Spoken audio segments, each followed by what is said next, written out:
shopgearnetwork.com. Hey, everybody. Thanks for listening to this podcast. If you're looking to support this podcast and this network, visit shopgear.com. That's shopgere.com.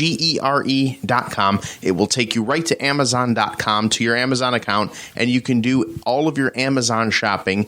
The difference is using our link versus going to Amazon's link is that you are telling Amazon that Gear Network referred you, and they end up giving us a small percentage of your purchase, which helps out this program and this network entirely. And of course, if Amazon's not your thing, it's understandable. On gearnetwork.com, G-E-R-E network.com, if you click on the top bar that says donate to Gear, there's several different PayPal buttons. You can donate to us as well if Amazon isn't your thing. Your support is vital to helping the Gear Network maintain this programming, this quality programming, and continuing our growth through the year. As always, thank you very much for your support and your listens and your downloads and your likes and your shares from all of us here at the Gear Radio Network. This is a Gear Network production.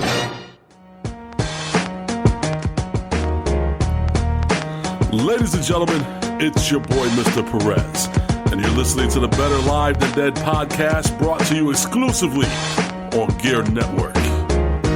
Listen in.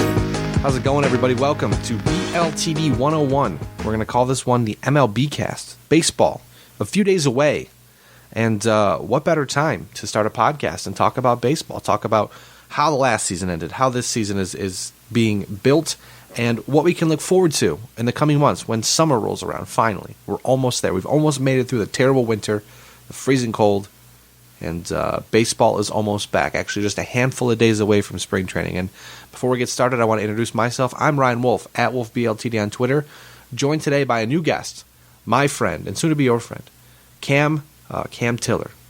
You can follow him on Twitter at GooseyCam. Doesn't tweet a lot. He's also private. So if you want to feel special, try to follow him, and maybe he'll let you follow him, and maybe he'll start tweeting with you. I don't know.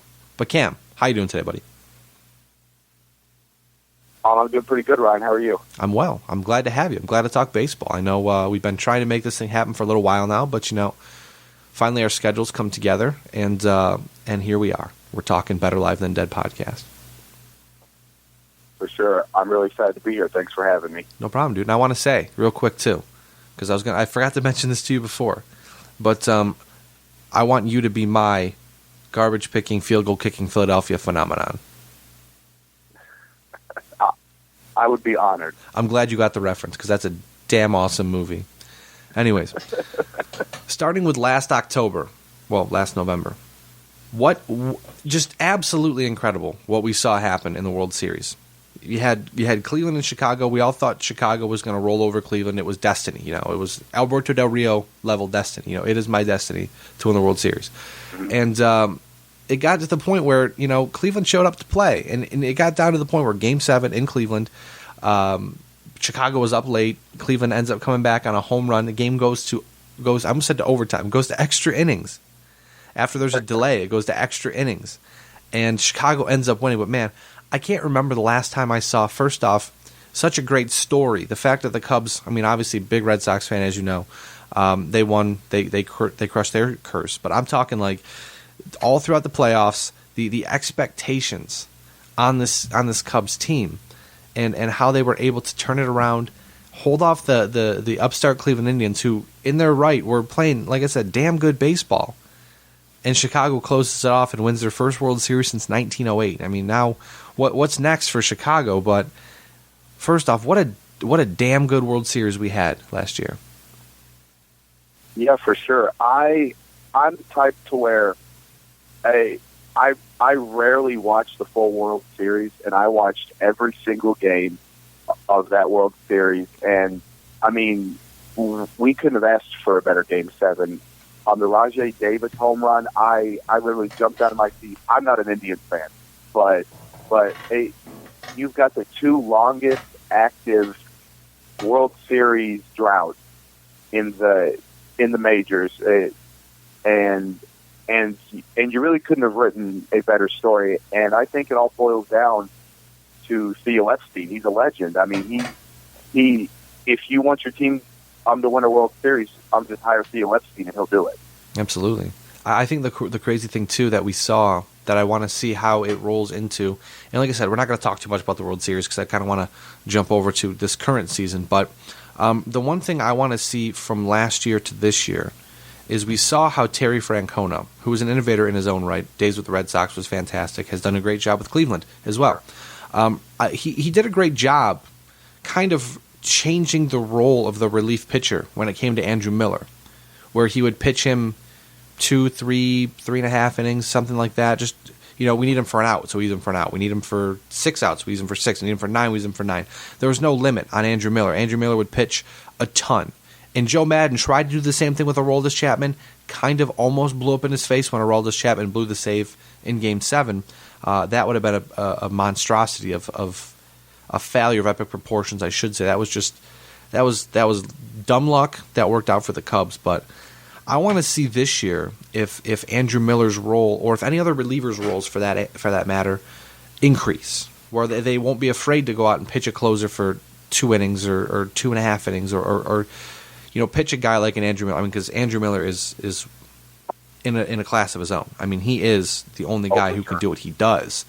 But do we see more managers, more coaches try to fill a guy into that role, into the Andrew Miller role, and say, hey, you know what? You're going to be kind of our swing closer reliever guy, where you're gonna pitch high leverage situations, but for multiple innings. I want to see how that works out next year for sure. Yeah, I believe it's not going to be, because it takes a special type of player, just like you said. I think Andrew Miller is the best closer in the game because he has that flexibility for that. But the main reason with Joe Madden why I feel like that blew up in his face is Aroldis Chapman, they tried him as a starter. When he pitches multiple innings, his velocity dips greatly. He can't throw in the triple digits for a long period of time. He's a one-inning guy. That's where that's his bread and butter. That's where he's best. And I feel like it's going to take somebody who really has a command of who just can go out there and knows exactly what they have to do. Chapman, he pitches for 1 inning. He throws really hard. And that's pretty much it. But Miller, he's played a lot of different roles. He's not been just a closer. He's been a setup man. He's been a middle reliever. So he's got that flexibility. He's been in all different sorts of situations, which makes him really valuable. Well, the thing about Miller too is that he came up as a starter. I mean, he was one of the guys who broke the mold essentially, because he came right from college, skipped through the minors, went right to the majors, and pitched for the Tigers in 2006 when they went to the World Series and almost beat or I should say, didn't almost beat. They lost to the Cardinals in the World Series. You could say almost beat with Cleveland, because Cleveland did almost beat Chicago, but that's just semantics at that point. But speaking of guys like Aroldis Chapman, that's a good way for me to transition to the offseason. Aroldis Chapman was a free agent. The Cubs gave up a lot to the New York Yankees, a top shortstop prospect, potentially the replacement for Derek Jeter, at the trade deadline to acquire Aroldis Chapman. Looking back on it, not a bad gig, because you go win the World Series, which is the ultimate goal. But in the future, it may hurt a little to watch. I believe his name is like Gleyber Torres or something along those lines. I'm not good with names, but to watch him be great in New York, or even relatively good in New York, may hurt the Cubs in the future. But right now, I feel the Cubs are set up pretty well for the future. But speaking, like I said, we'll get to that in a second. I want to talk about I keep cutting myself off here. Chapman, Aroldis Chapman, signs an $86.5 million deal to go back to New York. Now, good for him. I'm not a big fan of Aroldis Chapman, a noted domestic abuser. Not a big fan of him. I mean, he's a good pitcher. He can pitch really fast, but he's not a good human being. Not a fan of terrible humans. But do you think the New York Yankees sometime in the future are going to regret this deal just because it's such a long-term deal, such a big money contract?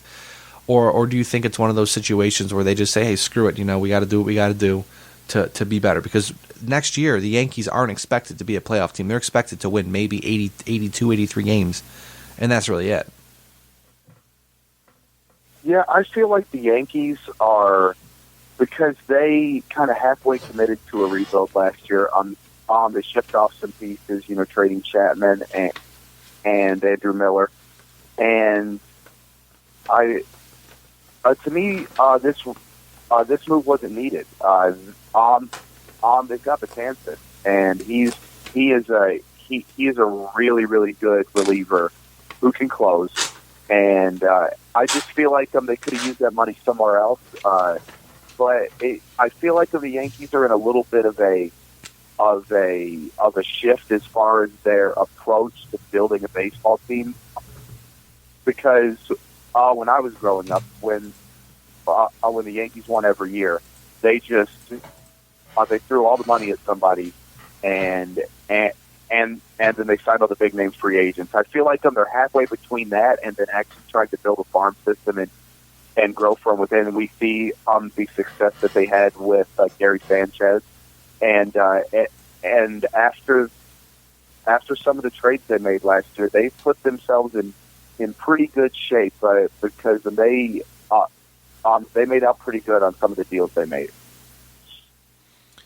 Now with the Yankees, just kind of looking forward here, the 2018-2019 free agency. That's when a lot of people are saying that the New York Yankees are waiting for, because you're going to have a large laundry list of very good talent, young talent available. You've got I'm trying to pull the list up here. I know Bryce Harper is going to be a free agent. Manny Machado is going to be a free agent.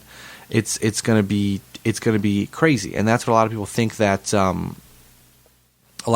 the Yankees are playing towards. At this point, you've, like I said, Bryce Harper, Manny Machado, Clayton Kershaw, AJ Pollock, Matt Harvey, Dallas Keuchel, David Price, Andrew McCutchen, Josh Donaldson. It's going to be pretty loaded, and a lot of people think that the Yankees are going to sit back until then and then dump all the money that they possibly have on those guys. And that's where I see a guy like Chapman not fitting in, just because, again, people are going to say, because I'm a Red Sox fan, I don't want him in the division, and that's right. I wouldn't want to see Aroldis Chapman come back into the division. But after seeing how Dellin Betances kind of struggled, almost like it seemed like due to overusage almost, that Betances kind of just burned out towards the end of the year. You remember the Red Sox Yankees where Betances was lights out, and then Hanley Ramirez comes in and hits a walk-off home run off of him, and it's just, things weren't working out for him. So I get the point there where you're building for the future here with Chapman, but what happens if Chapman's fastball starts to diminish, or he blows his elbow out, or he's just not effective as he was? That's a lot of cash for a closer, and it's the risk you got to take. You got to pay to play in the major leagues, that, but any sports you got to pay to play. But I just don't know if that's the best move, But looking on the other side, the other New York team, a big move that needed to be made, and it wasn't even a free agent signing; it was a re-signing of a player. Yoenis Cespedes. They lock him down $110 million to finally stay in New York. He had an opt-out last year, used the opt-out, cashed in big. This to me, no-brainer. The Mets need Yoenis Cespedes in that lineup if they want to be good. He was great last year. The year they went to the World Series, he was a cog in the machine, despite being ineffective in the World Series. He was a cog in the machine throughout the entire process. And then last year, fantastic as well. So I think that move, just cut and dry, is a very smart, very much needed move, especially when it comes to needing power hitters in your lineup. There's not many that are better than Yoenis Cespedes in Major League Baseball. Yeah, for sure. I think that was the right move for the Mets. I feel like they got, maybe even a little bit of a bargain on him, if that's such a thing in Major League Baseball anymore. But yeah, he's the backbone of that team, and they struggled with some injuries on some of their hitters last year, and who knows what is going to be going on with guys like Lucas Duda and Jay Bruce. I know that they're trying to move Jay Bruce out of town. But yeah, I think that was one of the moves that the Mets desperately had to make. Now, looking over a couple other big free agents before I let you, Cam, take the table and talk about some big free agents that you wanted to discuss. Just kind of running down the list real quick. Dexter Fowler cashes in. He decides to stay. He almost If I don't know if anybody remembers the story, but Dexter Fowler was set to sign with the Baltimore Orioles last offseason. Had a deal in place apparently, and then one day shows up at Cubs camp in all Cubs gear, and everyone was like, "The hell's going on?" Come to find out, he signs a 1-year deal with the Cubs to essentially give it one more shot in Chicago after coming to Chicago, and it worked out well for him because not only did he have a fantastic season, he wins the World Series and he cashes in big. He signs with division rival St. Louis, who needed a bat, and $82.5 million for Dexter Fowler. Not a bad day at the office, but looking down the list a little further, Los Angeles does what Los Angeles needs to do. They wanted to make a big splash, get a guy like Aroldis Chapman to switch out their closer. Didn't happen. So they still go out, they open up the checkbook, they re-sign Kenley Jansen, they re-sign Justin Turner, they re-sign Rich Hill. Those 3 players should keep them good enough in their division. We'll talk about that in just a couple minutes, but that is what Los Angeles had to do, in my opinion. They needed to re-sign those big 3, or the big 3 free agents that they had out there to stay relevant in their division, to try to contend and potentially contend for a World Series championship. But at that point, you've got to. It seems like for just kind of a quick offshoot, they're smitten when it comes to October. We had one of our new writers, Bailey, write about it. He wrote about Kenta Maeda, where he was great in the regular season. As the year went on and the pressure came, he kind of just fell apart a little. And that seems to be what happens at the Dodgers. So put yourself in at least the best position to get there, and then try to figure out what the hell's going on once you get there. But one of the most important teams this offseason, one of the offseason World Series champions, if you will, has been the Houston Astros.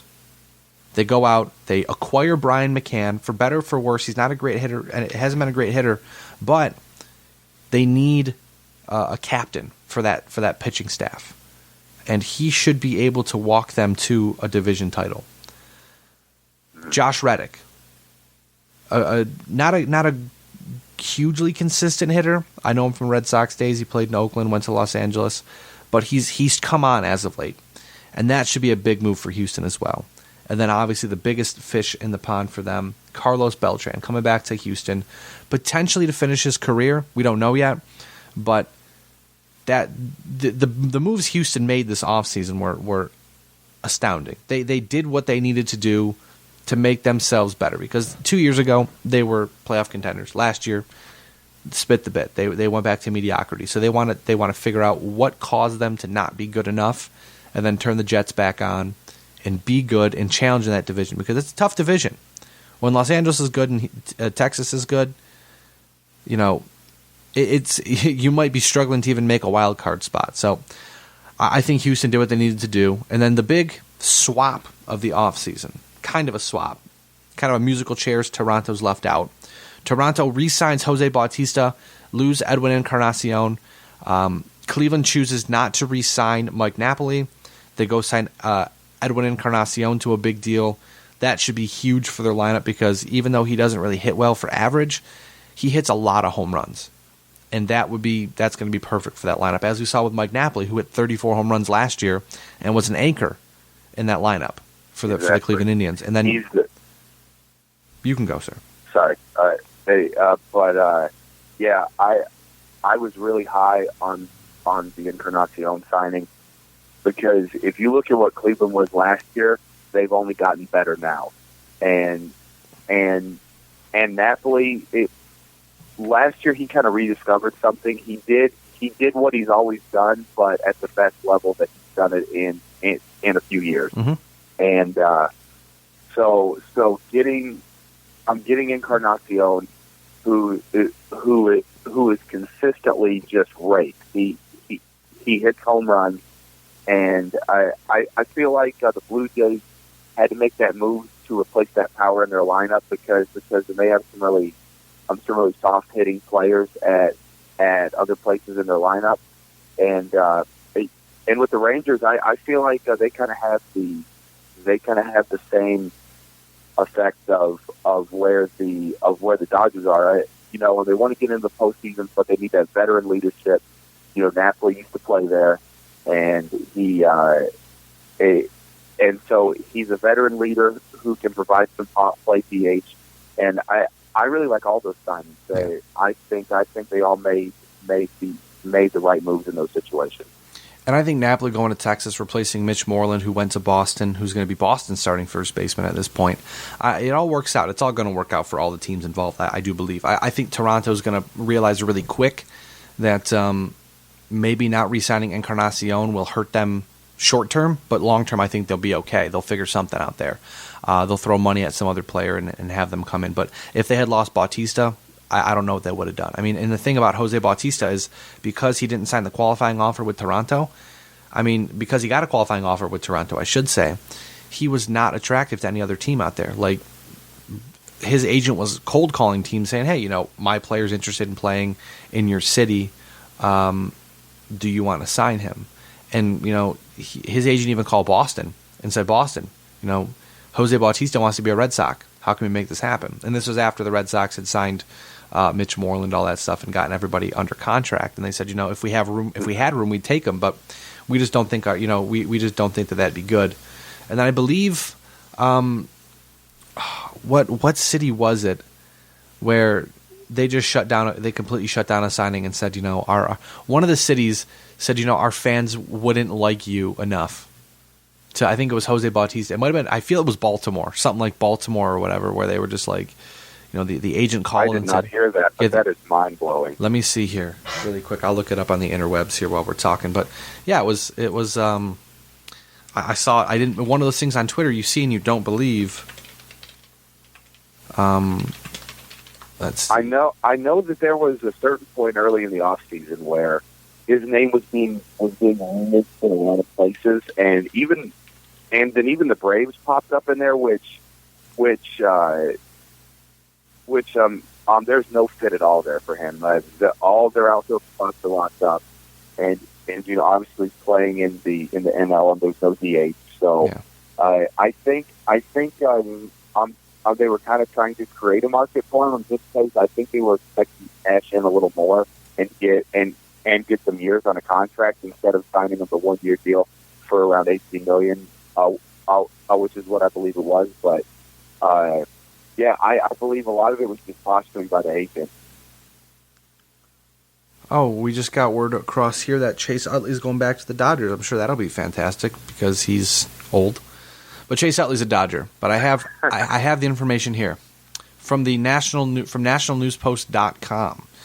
In an interview with Jeff Blair and Mike Wilner on Sportsnet 590 The Fan back in December, Dan Duquette was asked about Jose Bautista, who's a free agent after his contract with the Toronto Blue Jays expired. And I'm reading this quote-unquote word for word, that whole sentence, and then on this. Quote, I told the agent, I said, we're not interested. Our fans do not like your player, Duquette said. Our fans do not like Jose Bautista, and rightly so. He's one of our rivals in the division. He's the villain when he comes into Camden Yards, right? We have this good rivalry going between him and Orioles reliever Darren O'Day, which he won a few times, by the way, with home runs. He put an exclamation point on a couple of games. It's just a really good rivalry. I don't know. That's dumb. To me, that's dumb because that's. I mean, come on. That's your. You could be better. And you choose not to be. I mean, they're still good. They re-signed Mark Trumbo. They get that pop back in the middle of their lineup. Mark Trumbo's revitalized his career in a stadium where it works to his advantage. And you know what? Real quick, speaking of working to his advantage, one thing I want to mention about the New York Yankees and Chris Carter. Chris Carter hits a buttload of home runs, and I've gotten better in the 2017 year. He led the NL. Yeah, I'm not cursing on podcasts, so I'll talk like a 12-year-old. He hit a buttload of home runs, man. Like holy crap. Lots of home runs. But here's the deal. Everyone's like, hey, Chris Carter's going to be fantastic at Yankee Stadium because of the short left field porch or right field porch, and he's a lefty. Guess what? Breaking news. Chris Carter is a spray hitter, not a pull hitter. So, not going to work out pretty well for you if Chris Carter is batting lefty and hits all his home runs to right center, and center field. So, nice try, everybody. But that's not the case. There's kind of a... People love the home run. It's it's the sexy stat. Yeah. But there's some guys that is all they do. But along with the hitting 40 home runs out of 400 or 500 at bats, they strike out a lot. And Chris Carter is one of those people. They're swinging for the fences or nothing. And there's and people overvalue the home run. I feel like a lot of people in the know now on now with the rise of advanced metrics and everything. It's kind of starting to shift, but just people see home runs and they think, oh yeah, he's a great player. But if you read between the lines, that's about all he does. Yeah, I'm looking at his spray chart right here. Chris Carter grounds out a lot to the left side of the infield. He hits enough fly balls where he flies out a ton, and then he gets a little pop on extra ones and gets some home runs. He's a line drive. He's a fly ball hitter to right field, a line drive hitter to left field, ground ball hitter to the left infield. He doesn't hit a lot, so I'm assuming a lot of teams will shift on the left side of the infield because he doesn't hit a lot. He hits a lot of fly balls to right field, but he rarely ever home run or hits a homer to right field. I mean, he's got in his career, I can count maybe 20 home runs, less than 20 home runs that are right field to right field. And last year he hit maybe one or two. So again, I appreciate the thought process behind it, but when he doesn't hit a lot of home runs to that side of the field, I don't want to hear it. Yeah, I'm just done with it. I saw it a couple days ago, and people were like, "What a great signing that's going to be! It's going to be a steal." It's like, oh, is that why no one signed him until now? He's a career 200, 220 hitter. He's going to strike out a ton, and he may not even play all the time. They may play him to matchups with like Greg Bird or whatever at first base, but I mean, there's a reason why he didn't get signed until now. Yeah, he's going to give Greg Bird the on the odd day off, and then he's going to play DH and try to make some stuff happen. But yeah, if there's anybody left right now, there's a reason. Yeah, I mean there's some good guys still available too. It's just there's no real spot for him. I mean the spot opening, the amount of money that they want to spend, it's just still off. Yeah. Yeah, exactly. You look at a guy like Wieters or Doug Fister, it's really hard to say what's going on. Fister kind of fell back to earth after a few pretty strong years, but Wieters, I think it's the money. He's a Scott Boras guy, and he's known for his tactics. And if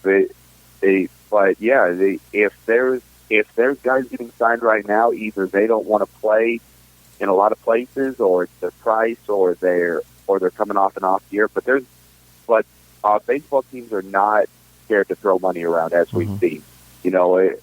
So I feel like if there's a guy they want him, they'll go out and get him. So Chris Carter signing for a relatively low price, I believe it was $3 or $3.5 million for a 1-year deal. Yeah, he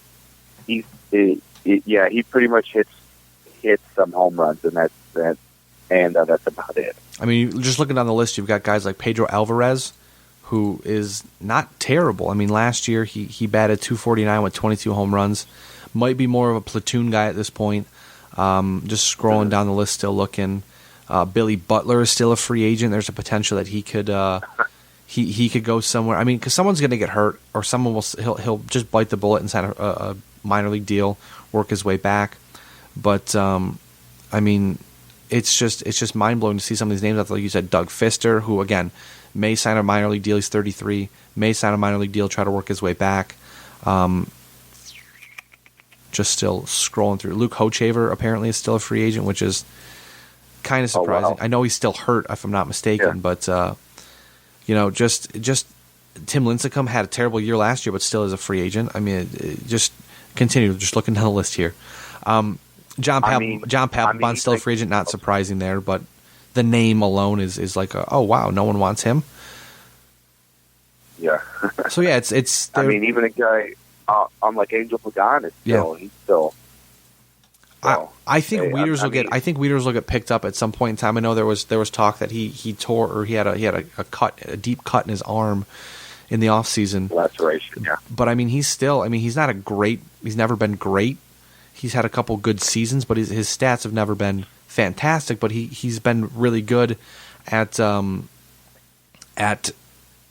managing pitchers, and that's huge. Framer, yeah. That's a huge in this day and age in baseball. And I mean, still, he batted .243 last year and hit 17 home runs. So it's still one of those situations where, if a guy goes down or a guy's ineffective, he's going to get a call. But I think someone will swoop him up on a, minor league deal with a major league camp invite and see what he can do. Because, you still have teams out there like Minnesota. Minnesota could really benefit from, they went out and signed Jason Castro, so maybe not Matt Wieters, but, re-sign Billy Butler, see what Billy Butler can do, or go out and pick up Pedro Alvarez, which has been rumored, and see what he can do. I mean, you got to take a shot.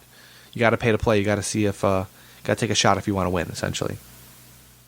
For sure. I feel like I'm about to sneeze, so if I go silent really quick, you'll know why. But one thing I want to ask you, because it's the kind of the weird kink in the off season this year. World Baseball Classic's back again. Do you expect this to have a big effect on the baseball we see played early on, or even long term, with pitchers who are pitching in March? And pitch in October, do you think it'll have as big of an effect as it had before, or do you think that that coaches and teams have gotten better at managing players in the World Baseball Classic that it won't be such an effect? I believe that because the World Baseball Classic's not been around for that long, and there were some kinks they had to get through. But I feel like the guys who have jobs to go. Back to it, come April, I feel like they're really going to try to manage them. And pitchers, there's different degrees of play. If you're in Game 7 of the World Series, you're going to be playing a little harder than you are in the World Baseball Classic, for sure. So I feel like we're going to see this year come probably a little after the All-Star break. We may see some guys, especially pitchers, start to get a little bit of under control may start to go, and we may see some cases of dead arm depending on workload,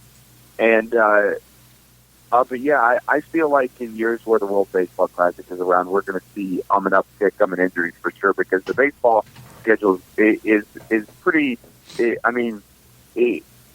You play a lot of games, and especially pitchers. You see, there's a lot of stress, especially guys that teams lean on, because they were in the World Baseball Classic, these teams are trying to make it into the playoffs, so they're still going to lean on these guys, and I think we will see maybe a little bit of an uptick in injuries, especially for pitchers.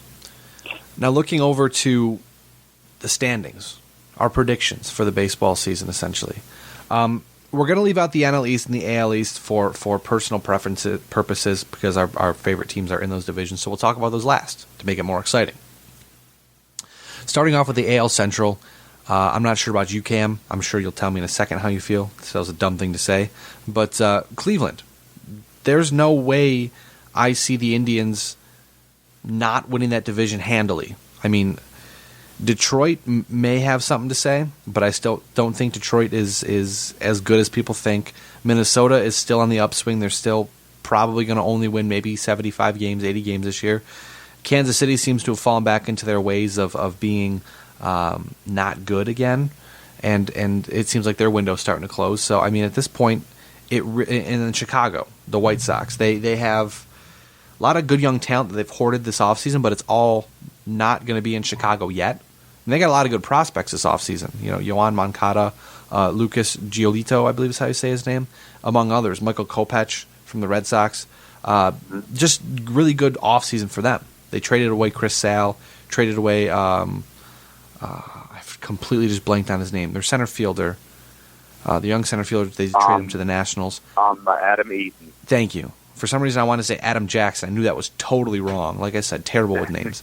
Adam Eaton. They trade Adam Eaton to the Nationals, and they may even trade like David Robertson as well. So all their good players are gone. Almost all their good players are gone. So I think Cleveland will handle that division without any problems. Yeah, I fully agree with you there. I'm there with you on the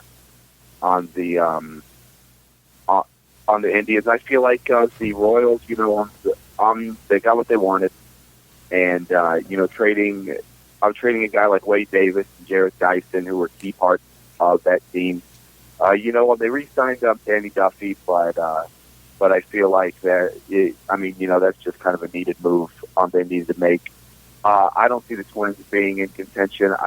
They've got some good talent in there, especially in their outfield, but I feel like their pitching staff's pretty far away. And the White Sox aren't going to touch them either. I think Cleveland will dominate that division all year long.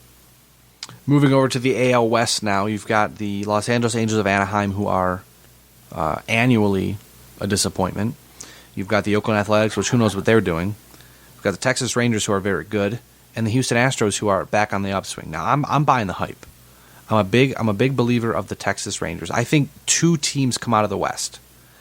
I want to say Houston's going to win the division, but I'm going to go Texas with the division, and Houston with the. Actually, you know what? Screw it. I'm going to take a shot here. Take a shot in the dark. So either way, I can be mad at myself when we listen back in October. I'm going to say Houston takes the division, Texas takes the wild card, because Texas, I do know Texas is hanging their hat on a lot of questionable players this year. While they're still really good, they're putting the fate of their season in the hands of guys who may not be able to last the whole season. So I'll go Houston 1, Texas 2. With the wild card in the division. This division is one of the more interesting ones to me. I do want to believe in Houston, but I really didn't expect them to lay the egg that they did last year after the season they had previous to that. I do think the Rangers are going to be threatening, signing guys like Tyson Ross and Mike Napoli. But I'm going to say a dark horse team in this division is the Mariners. That's a good one. Yeah. I believe them. They might surprise some people. They've made a lot of trades, switched a lot of things around. They still have King Felix, but they acquired Giovanni Gallardo, Jarrett Dyson, Gene Segura, who is a true leadoff hitter, Mitch Haniger, who could challenge for a spot in their outfield. Chris Heston from the Giants and Danny Valencia from the A's. None of those guys are real, world beaters. But if you get all the right pieces in the right place, you can surprise some people. So I'm gonna say Texas takes the division and the Mariners take the wild card in that one. I like that idea. I honestly, it's been so long since Seattle's been good, I forgot about Seattle. I've also haven't paid attention to baseball much, but hey, I appreciate that. I didn't ask you to do this beforehand, but I did kind of map out my top 5 teams in the division. So the division winners and the 2 wild card teams. I think it would be, and we'll talk about that later. But so I can give you a couple minutes while I'm talking to kind of pull something together, but. Just kind of threw together something real fast with a World Series prediction just so we can embarrass ourselves, because if there's nothing I love doing more than podcasting, it's embarrassing myself on podcasts. But moving over to the NL West now, again, 2-team race there, San Francisco, Los Angeles. Can San Francisco come back from a mediocre season last year?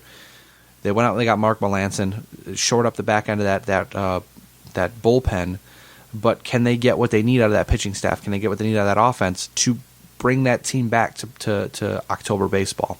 And I think that they'll be a wild card team. They'll be in the wild card play-in game. I think the Dodgers, hands down, still the best team in that division. Just on paper, oh, yeah. They are a postseason. They are built for the regular season. And that's bad because when they get to the postseason, as we said, they flame out because Clayton Kershaw is not great in October, Kenta Maeda is not good in October, and their players are they just get outplayed. That's just hands down. That's what happens.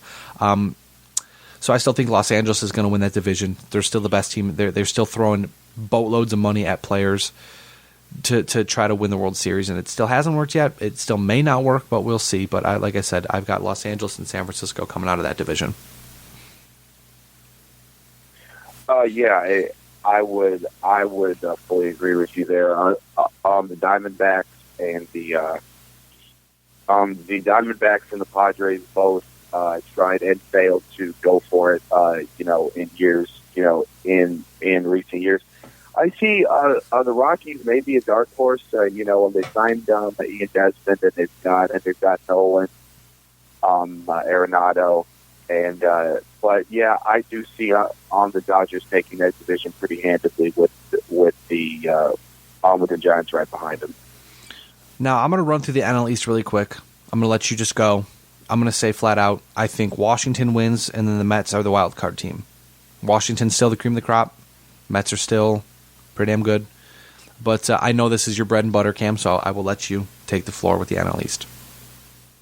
Okay, yeah.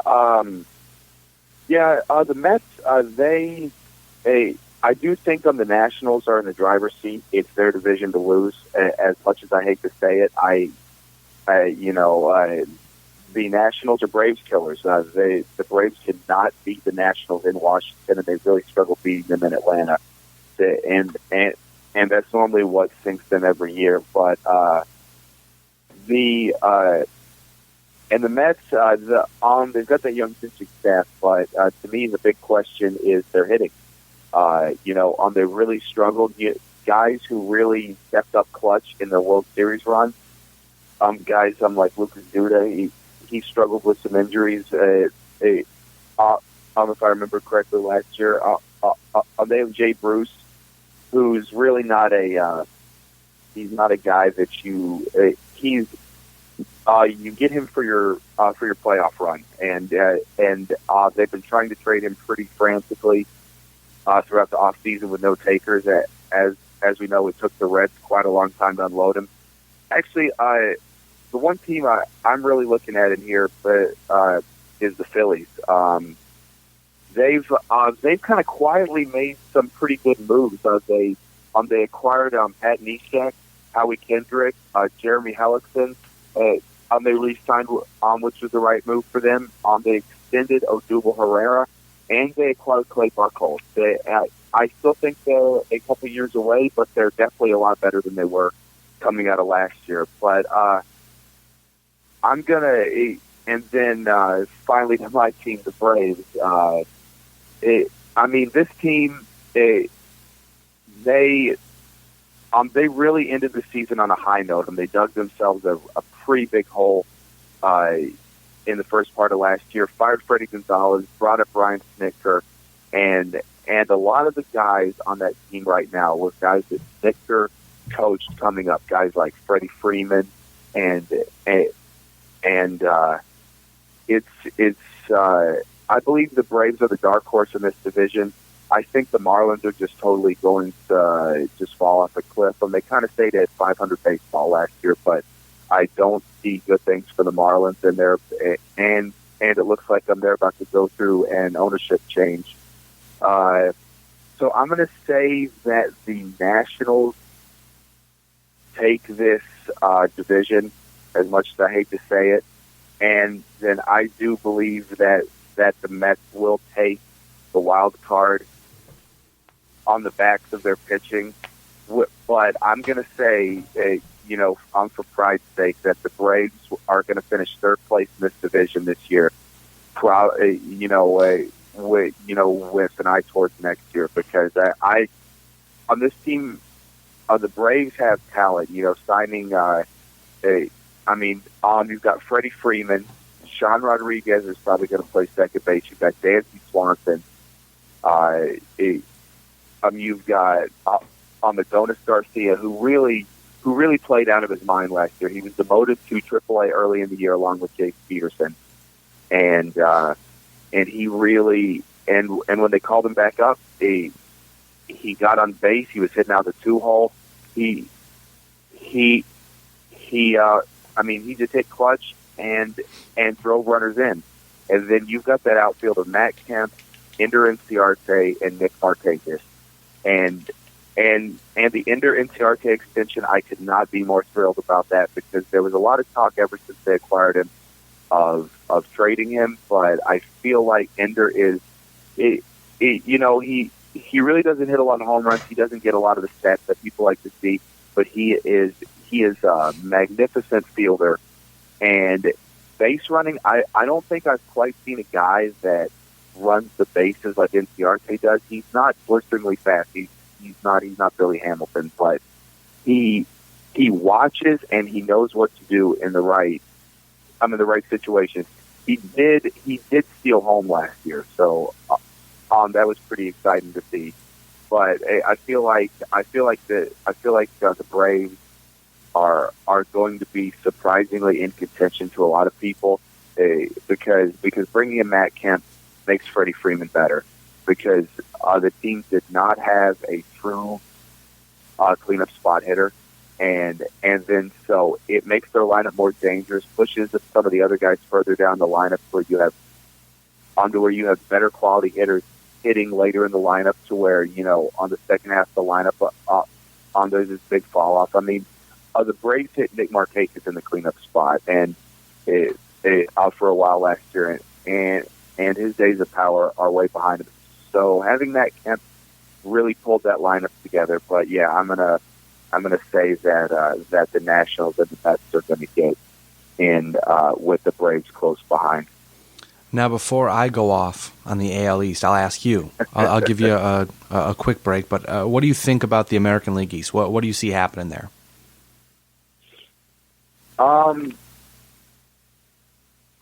That's a good question. I really expect the Red Sox, because adding Chris Sale, the Red Sox are pretty young in a few places. The only big loss is a Big Papi, who really, he really had a great year last year, but that pitching staff for the Red Sox is going to be hard to beat. I think the Orioles are going to be knocking at the door. I feel like the Orioles and the Blue Jays, just like last year, the Orioles and the Blue Jays actually had the same exact record last year. I feel like it's going to be about the same. There's going to be a little bit of a drop off for the Blue Jays, probably in production, and they're going to lose a few home runs. And who knows if Father Time is going to finally catch up on the Jose Bautista. But yeah, I believe the Red Sox are in the driver's seat here. So I think at this point, because obviously, if you don't know now, you know. Big Red Sox fan. Everybody knows. Now you know, if you're listening to the podcast at least. So I'm going to go naturally, not even just naturally, but be logically, go Red Sox in the division. Before I get to the Red Sox, so Tampa is Tampa. Who knows what they're doing? Toronto, they're going to I'm assuming they'll take a step back. Their pitching staff is still really good, but where's the hitting? Where are the runs going to come from? You lost 40-plus home runs from Edwin Encarnacion. Where are you going to get those from? Baltimore, they seem like a team still struggling to find their identity. They did make the playoffs recently, but just seems like they're struggling still to find out exactly what they're doing. And they weren't bad last year. Toronto wasn't bad last year either. But with that being said, it's just for me, and also obviously there's the Yankees, which we all know what the Yankees are doing. They're hanging back essentially until they get to the point where they can make a move and jump forward and try to reclaim essentially what's theirs if that's what you want to go for. But with the Red Sox, they made arguably the biggest move of the offseason, trading for Chris Sale. So now they have a big three of Rick Porcello, the defending American League Cy Young Award winner, David Price, who's making an absurd amount of money, and Chris Sale. So right there alone, those three pitchers should be able to win 60 games for the Red Sox, 20 apiece, if you think about it. Logically. You probably want to see a better season from David Price, who didn't have the best year last year. The Red Sox did make it to the LDS. They did lose to the Cleveland Indians. But David Price last year went 17-9 with the 3.99 ERA. Started off really slow. He honestly could probably pitch better, and that's crazy to think. But if David Price can go out and give you 17 wins with a 3.7 ERA or a 3.6 ERA, pitching 230 innings, that's exactly why you're paying the guy that money. Rick Porcello over 220 innings, 22 wins, 3.15 ERA. That's fantastic. I think the wild card for the Red Sox this year, and it's going to be a couple guys in the rotation, because now if you've got Price, Porcello, and Sale, that leaves 2 spots for 3 guys. 2 spots for Stephen Wright, Eduardo Rodriguez, and Drew Pomeranz. And Pomeranz started off kind of okay, and then started to struggle as the year went on, having some elbow issues. Eduardo Rodriguez, same thing, but a knee problem where he essentially almost dislocated his knee, kind of did a weird thing with it. And then Stephen Wright, who was really good, but then was used as a pinch runner and screwed his shoulder up and didn't pitch the rest of the year. Were you jumping in there to say something, Cam? Yeah,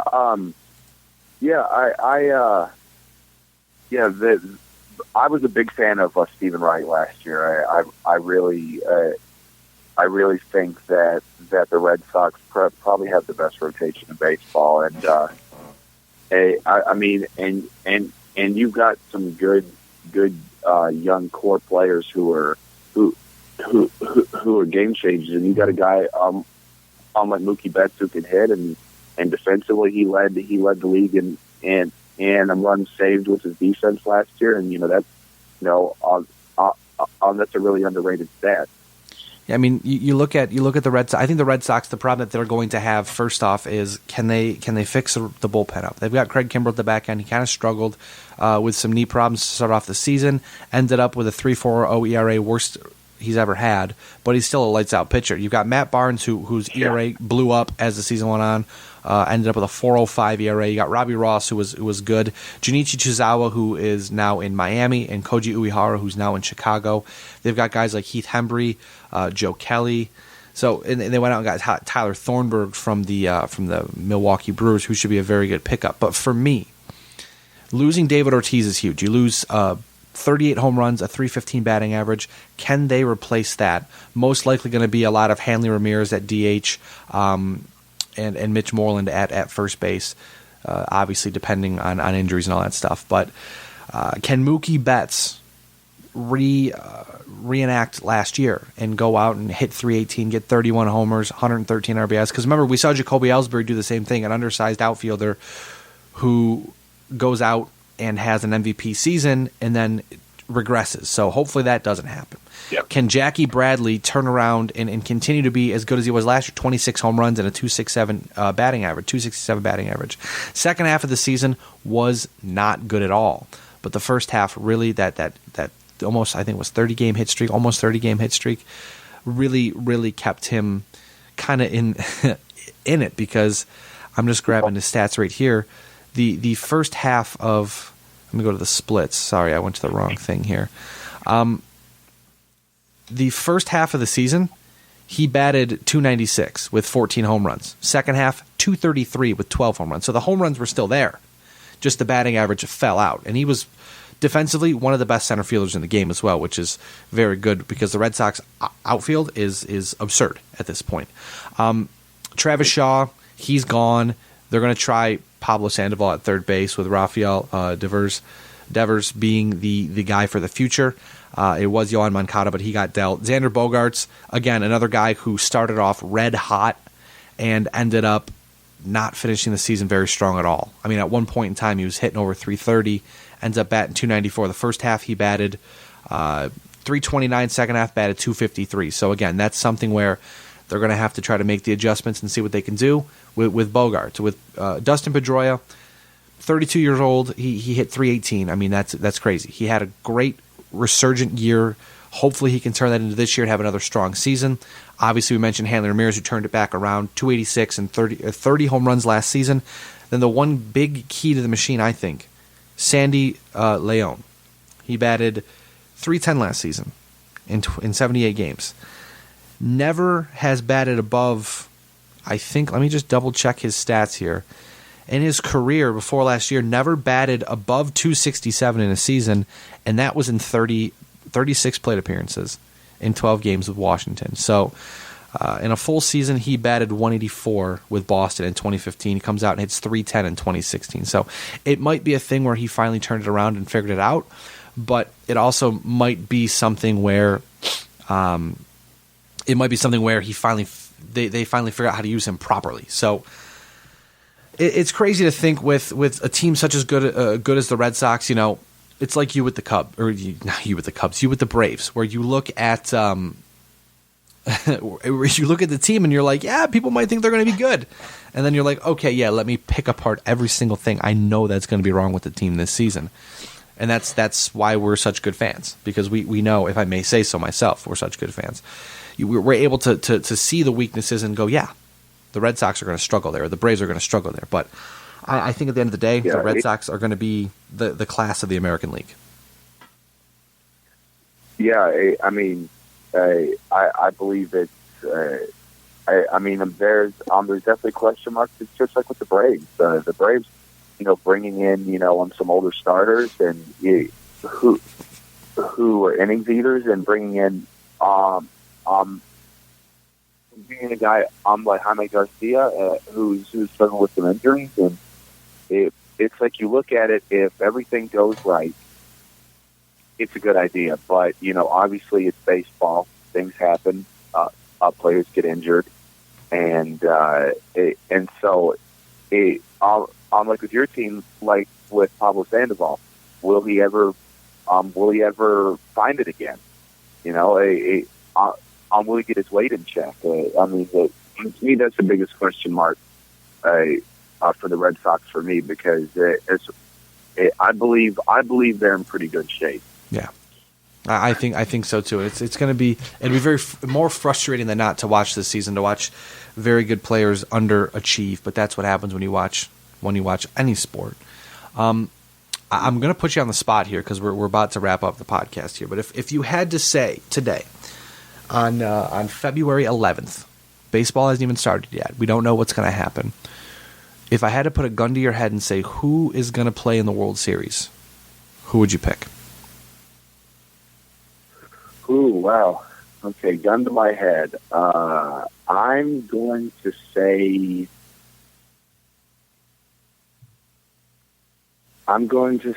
out of the American League, I'm going to say the Cleveland Indians are going to be back.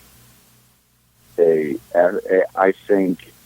think that out of the National League,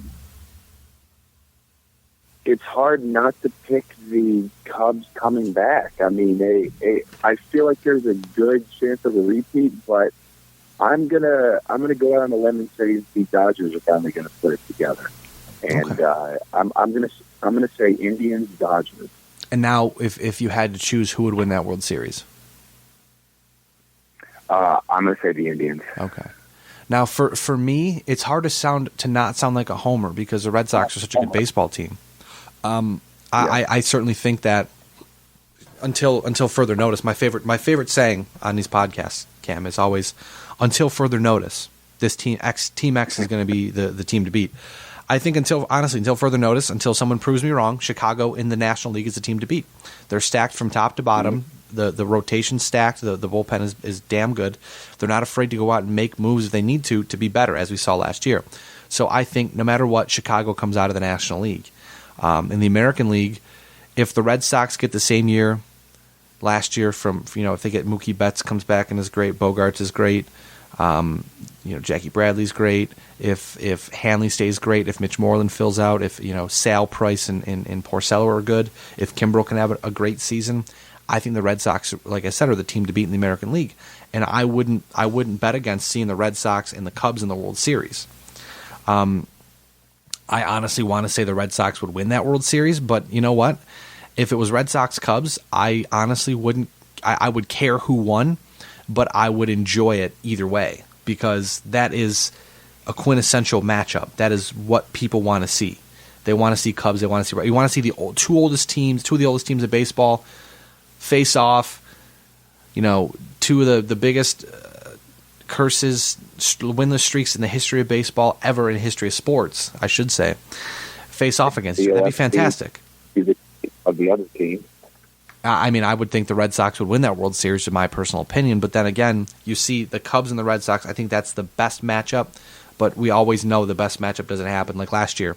I mean, the Indians were the best team in the American League, but going in, I don't think a lot of people pegged them for the World Series. So it will shake itself out. We will see what happens, but I still think unless the Cubs fade away or fade out as the playoffs go on, I don't see why they can't make it back to the World Series.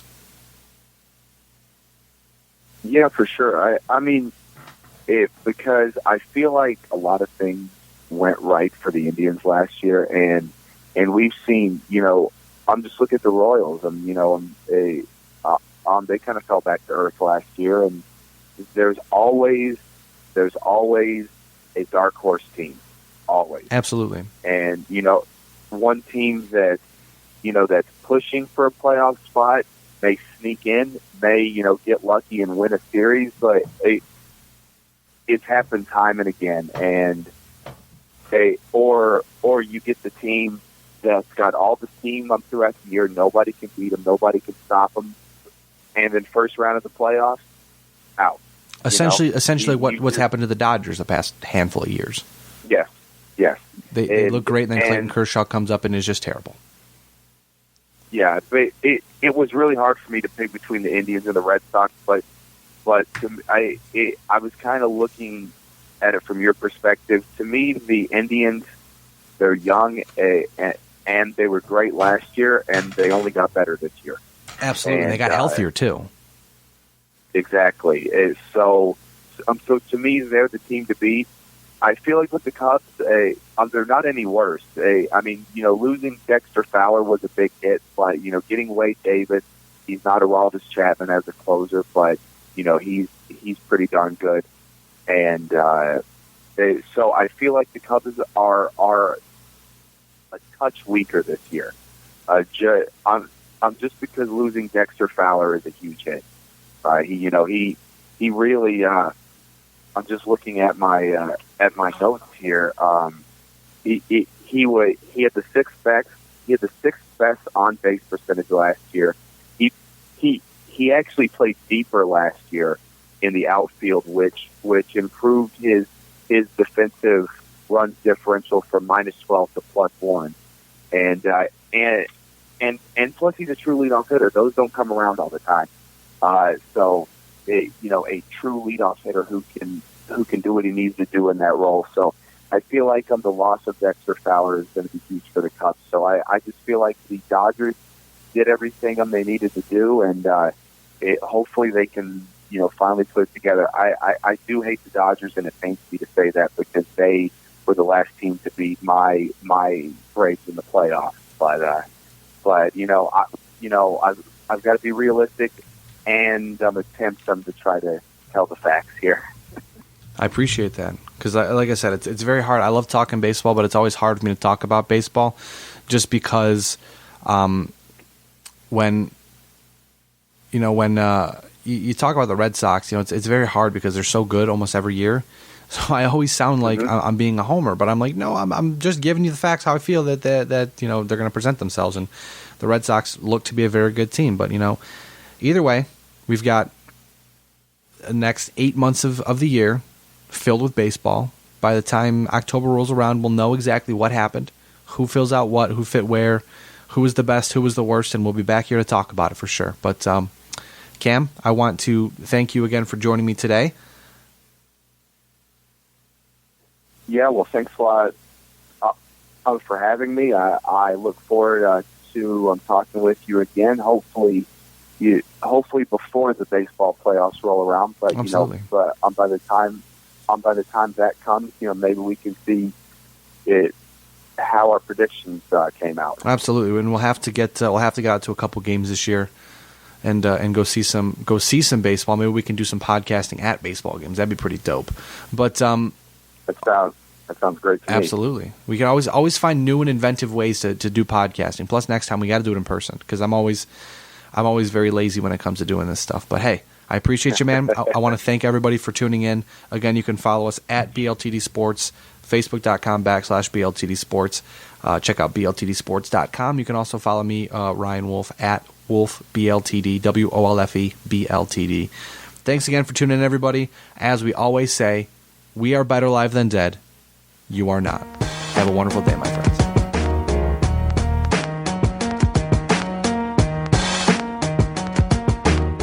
The preceding presentation has been brought to you by the Gear Network.